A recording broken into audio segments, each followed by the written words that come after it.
I think it's important for balance and context with any story. There are claims, and I think it's true, that Chinese car brands have been insuring, registering cars in order to meet sales targets, and then reselling them on the used car market. They've said that most of the car brands in China are doing this. The Western media has been very much targeting Chinese car brands, saying companies doing things that are illegal to make their sales look better than they actually are and to get subsidies from the Chinese government. Then they'll often sell these cars in Europe, for etc. This is happening. Oh, I don't know how big of an issue this is, but it has happened. However,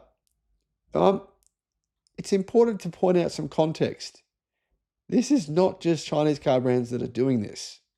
In fact, legacy automakers are doing exactly the same thing. This is just a situation where you're like, well, free money, let's get the free money, why not?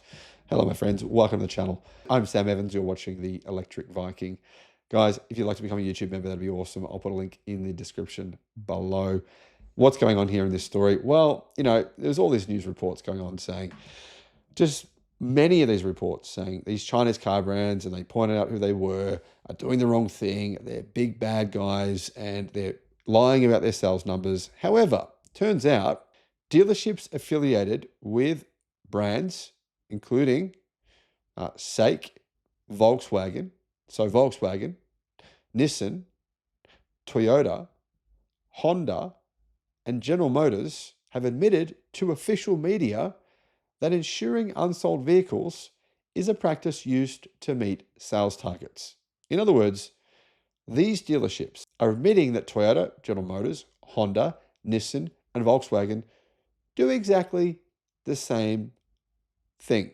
A Honda spokesperson told Reuters that GAC Honda dealers are prohibited from taking out compulsory insurance before selling new cars. Similarly, other brands, including General Motors, said they only count deliveries, not insured vehicles, in their sales reports.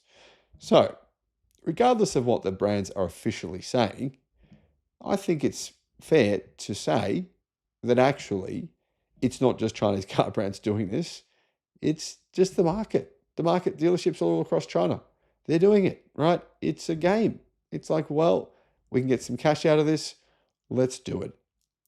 We can also inflate sales numbers. Let's do that too. There's probably a bit of pressure from head office, from every car brand in China right now. Not just from Chinese ones, but from everyone. Remember, who are these new Chinese car brands taking market share from, right? They're taking away from legacy automakers predominantly, right? I mean, look at the sales for, say, BYD, XPeng, Leapmotor. How are their sales going up? Who's going down? Well, Japanese car makers are going down. General Motors has been going down. GM's gone up 20% this year, but before that, down. The German car makers, their sales are going down.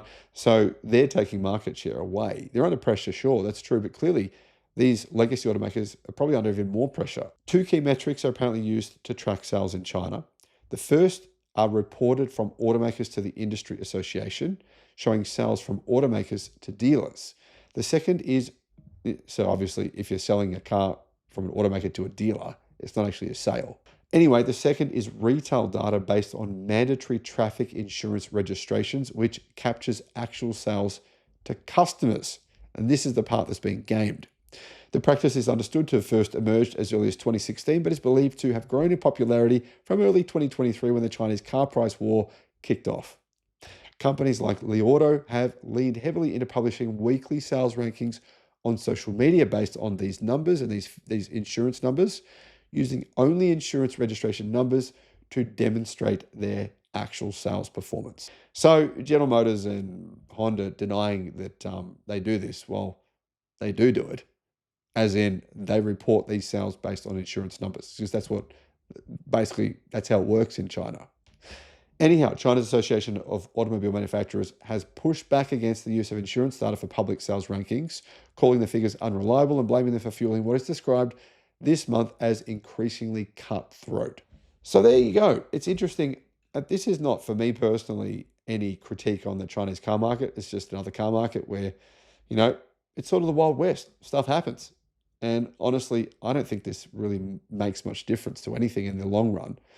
But it is just interesting to see the reporting, which has been completely one-sided, just blaming the Chinese car manufacturers and pretending as though the legacy automakers are all, oh, they're the good guys. They're not doing anything wrong. Honda, Toyota, Nissan, General Motors, Volkswagen, they're all the good guys. I mean, they're not doing anything. Surely not. Well, they're all doing it. Everyone. Thanks for watching. Numerous sources have reported over the last couple of days that the Chinese automakers and legacy automakers in China are doing something that's really hurting a lot of dealerships. There's been reports that thousands of dealerships have been forced to close. Now, this did happen last year as well, and apparently it's happening again this year. Chinese auto dealers on Tuesday have called on manufacturers.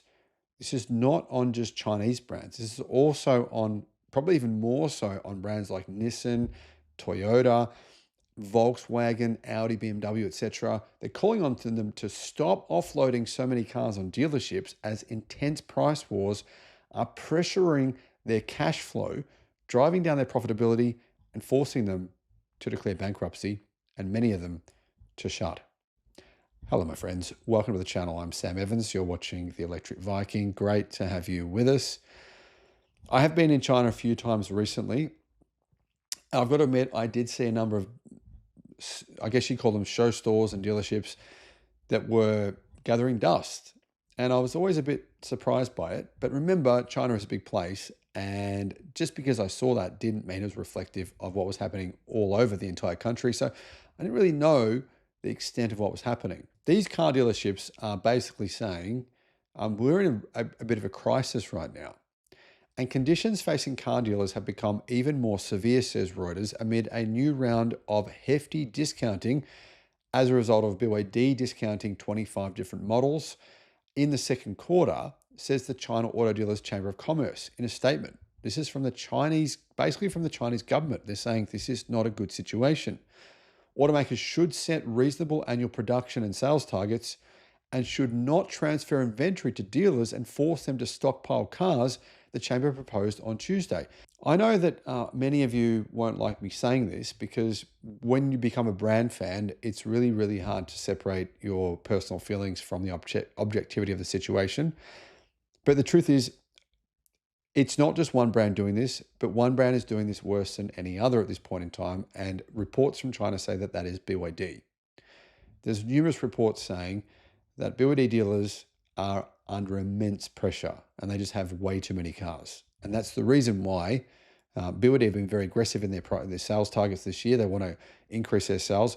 But the thing is, they're getting frustrated because companies like Geely, their sales are up 180%, and BYD sales are growing.